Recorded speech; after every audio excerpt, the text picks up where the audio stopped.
ಕರ್ನಾಟಕದ ಅತಿದೊಡ್ಡ ಹಾಗೂ ದೇಶದ ಎರಡನೇ ಅತಿದೊಡ್ಡ ಕೇಬಲ್ ಆಧಾರಿತ ಸೇತುವೆಯಾಗಿರುವ ಸಿಗಂದೂರು ಬ್ರಿಡ್ಜ್ ಲೋಕಾರ್ಪಣೆ ವಿಚಾರವಾಗಿ ಉಂಟಾಗಿರುವ ರಾಜಕೀಯ ವಿವಾದ ಈಗ ಮತ್ತಷ್ಟು ಜೋರಾಗುತ್ತಿದೆ. ಉದ್ಘಾಟನೆ ಕಾರ್ಯಕ್ರಮಕ್ಕೆ ತಮ್ಮನ್ನು ವಿಳಂಬವಾಗಿ ಆಹ್ವಾನಿಸಲಾಗಿದ್ದು, ಪೂರ್ವ ನಿಗದಿತ ಕಾರ್ಯಕ್ರಮದ ಕಾರಣ ಹಾಜರಾಗಲು ಸಾಧ್ಯವಾಗುತ್ತಿಲ್ಲ ಎಂದು ಕೇಂದ್ರ ಸಚಿವ ನಿತಿನ್ ಗಡ್ಕರಿಗೆ ಪತ್ರ ಬರೆದಿದ್ದ ಸಿಎಂ ಸಿದ್ದರಾಮಯ್ಯ ದಿನಾಂಕ ಮುಂದೂಡಿ ಎಂದು ಮನವಿ ಮಾಡಿದ್ರು. ಆದರೆ ಕಾರ್ಯಕ್ರಮದಲ್ಲಿ ಬದಲಾವಣೆ ಮಾಡಲಾಗಿಲ್ಲ. ಈ ಬಗ್ಗೆ ಸಾಮಾಜಿಕ ಮಾಧ್ಯಮ ಫೇಸ್ಬುಕ್ನಲ್ಲಿಯೂ ಅಸಮಾಧಾನ ತೋಡಿಕೊಂಡ ಸಿಎಂ ಕೇಂದ್ರ ಸಚಿವರಿಗೆ ಬರೆದ ಪತ್ರವನ್ನ ಉಲ್ಲೇಖಿಸಿದರು. ಇದೀಗ ಬೆಂಗಳೂರಿನಲ್ಲಿ ಮಾತನಾಡಿ ಸಿಗಂದೂರು ಸೇತುವೆ ಉದ್ಘಾಟನೆ ವೇಳೆ ಶಿಷ್ಟಾಚಾರ ಉಲ್ಲಂಘನೆಯಾಗಿದೆ ಎಂದಿದ್ದಾರೆ. ಇದಕ್ಕೆ ಪ್ರತಿಪಕ್ಷ ನಾಯಕ ಆರ್ ಅಶೋಕ್ ತಿರುಗೇಟು ನೀಡಿದ್ದು ಸಿದ್ದರಾಮಯ್ಯನವರಿಗೆ ಹೊಟ್ಟೆ ಉರಿ ಎಂದಿದ್ದಾರೆ.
ತಾನು ಕೂಡ ಪರರನ್ನು ಕೊಡಲು ಬಿಡ ಎಂದು ಟಾಂಗ್ ಕೊಟ್ಟಿದ್ದಾರೆ.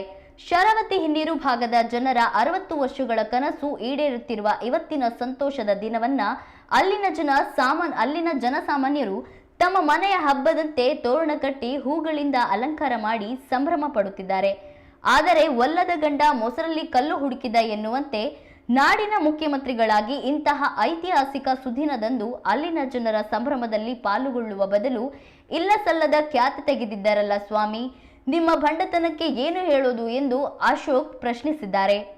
60 ವರ್ಷಗಳ ಕಾಂಗ್ರೆಸ್ ಆಡಳಿತದಲ್ಲಿ ಸಾಧ್ಯವಾಗದ್ದನ್ನು ಪ್ರಧಾನಿ ನರೇಂದ್ರ ಮೋದಿ ನೇತೃತ್ವದ ಕೇಂದ್ರ ಸರ್ಕಾರ ಮಾಡಿ ತೋರಿಸಿತು ಎನ್ನುವ ಹೊಟ್ಟೆ ಊರಿನ ಅಥವಾ ಸೇತುವೆ ಉದ್ಘಾಟನಾ ಕಾರ್ಯಕ್ರಮಕ್ಕೆ ಹೋಗಬೇಡಿ ಎಂದು ರಾಹುಲ್ ಗಾಂಧಿ ಅವರು ಆದೇಶ ಮಾಡಿದ್ರ? ಹೈಕಮಾಂಡ್ ನಾಯಕರು ಕರೆದರೆ ಕುರ್ಚಿ ಉಳಿಸಿಕೊಳ್ಳಲು ಎಲ್ಲ ಕೆಲಸ ಬಿಟ್ಟು ವಿಶೇಷ ವಿಮಾನದಲ್ಲಿ ದೆಹಲಿಗೆ ಓಡಿ ಹೋಗ್ತೀರಿ. ಸಿಗಂದೂರು ಸೇತುವೆ ಉದ್ಘಾಟನೆಗೆ ಹೋಗಲು ಮನಸ್ಸಿಲ್ವಲ್ಲ ಎಂದು ಸಿದ್ದರಾಮಯ್ಯನವರು ಅಶೋಕ್ ಪ್ರಶ್ನಿಸಿದ್ದಾರೆ.